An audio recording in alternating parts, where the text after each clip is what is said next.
My name is Robert Blackwell. This is Capstone 2 Organizational Leadership 4361 on September 14th, 2015. First question, reflect on your leadership ability. My leadership ability started very soon out of high school. I went to the U.S. Navy. I became a guided missile radar technician after 2 years of electronics and electrical studies. I worked on the radar. I did basically operations of the radar and kept them functioning. When new sailors would come to the ship, I was responsible for signing them off, training them on how to perform the maintenance, how to troubleshoot, basically how to keep that radar functioning. From there, I went to a small cable company, and they were interested in starting a value-added portion of their company. They were wanting to build cable assemblies, a lot of electrical and electronic equipment. They needed somebody who knew how to do it. So I hired on as, unknown to me at the time, I was the department. From there, after about a year, we ended up about quadrupling in size. I had 4 people working underneath me. And the owner approached me and said, "Hey, Robert, do you think this would go if we started our own company?" And I said, "Yes, sir, I do." And after about 6 years, I personally worked on every aspect of it, from the strategy to the mission vision, the customers, what we wanted to attain, strategies, planning, everything came through me, even the facility layout. From there, I went to another company, which basically was in the quality side of it. I did quality control. From the quality side of it, they were into quality control, and from my understanding of the company I just built, that continuous improvement, TQM, things of those nature would be more prevalent to their success. Through that, I transformed their current quality control to quality assurance and continuous improvement. From there, I became a lead man with another company and was responsible for all night shift, maintenance, operations, all functionals. Second question, what key areas of learning occurred during issues of organizational leadership? I thought that was very interesting. It went through the history of how leadership began, how it was done. There were a lot of different methods, theories, um, say, for example, the scientific method of leadership, to traits, behaviors, contingencies, a lot of different styles and aspects of what leadership actually was. Data-driven decision making.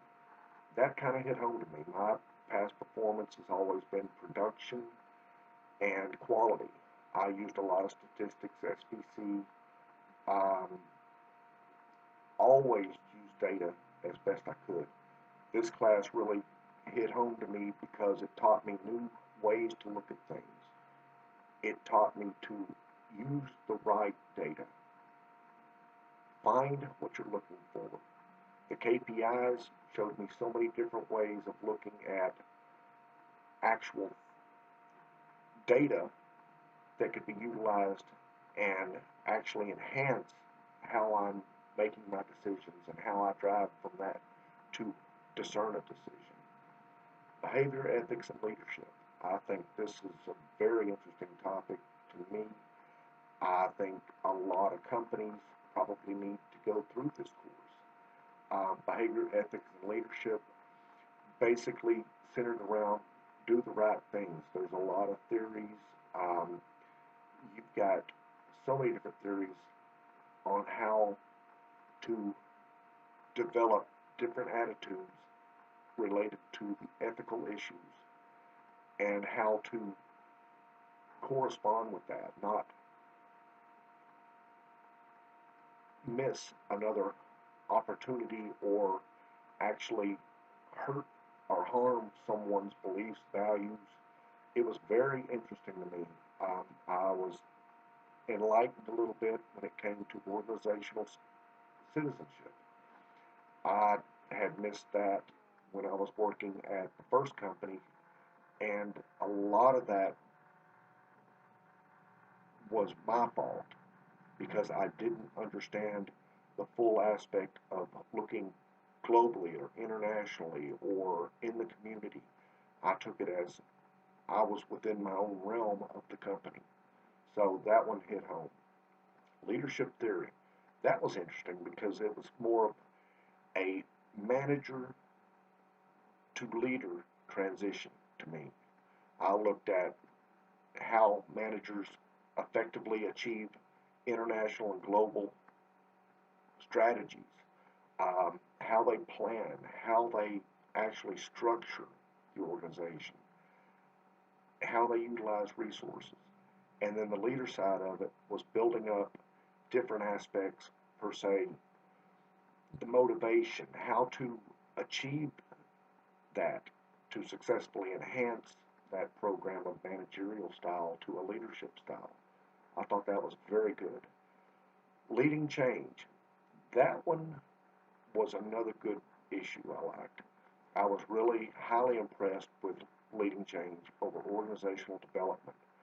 How you can create that adaptability and a healthy environment through process intervention and other means. How you can actually more or less create that environment. You can change that culture. You can actually make the company work for you if you have the right goals and intentions. Capstone, that was an enlightening moment. I had the opportunity to basically interview quite a few leaders, and I decided that I was going to go outside the box, which is away from production, manufacturing, things that I'm comfortable with. I wanted to take this as my own personal challenge to see how these leaders adapt to their situations. I mean, it was interesting. I did a nonprofit organization, and his styles, his abilities, his attributes reflected what he was doing. I did a banking institute. Same thing. Both leaders adapted. They used different styles. I mean, that one was really interesting. They weren't really one type of leader. They weren't charismatic. They weren't transformational. They weren't transactional. They weren't path goal. They were all the styles combined, all the theories combined. And it really hit home that this course opens your eyes to what's going on. Describe yourself as a leader now. I go back to my electronics, electromechanical background. I always believed in having the right tools to do the job.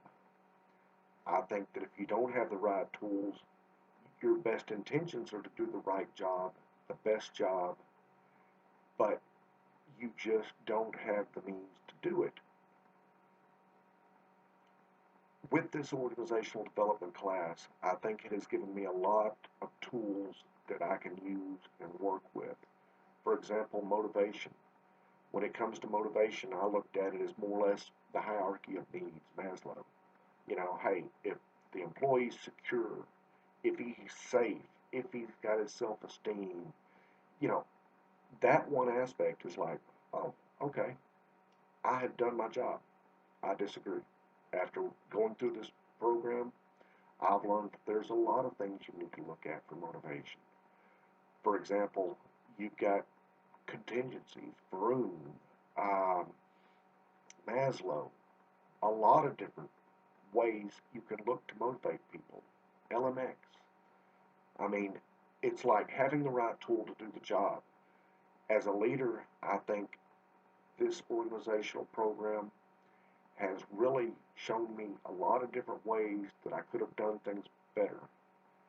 and I think it's shown me how to plan, how to create projects and implement them, how to effectively communicate and listen with my peers, employees, family, friends.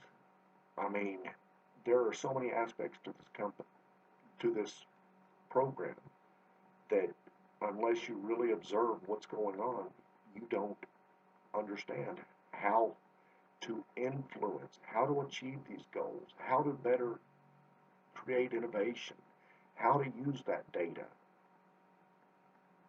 And this class has taught me that. With this class, I think now I have the tools to do the right job. Where do you go from here? What do you need to continue your leadership journey? Right now, I've always been into schooling and research, and just I drive myself to be the best I can be. And I try to influence those around them or around me to be the best they can be. I think I'm going to continue that journey. I want to utilize these skills of leadership and promote the people around me if I can. For example, I want to be able to communicate effectively. I want to encode, decode, and choose the right medium to get that message across. I want to be able to listen. And I think with these classes, I have the great opportunity to understand a lot of the philosophies, a lot of the theories, and utilize them to my best advantage and to the advantage of any corporation I work with or organization I work with. With that, I say thank you.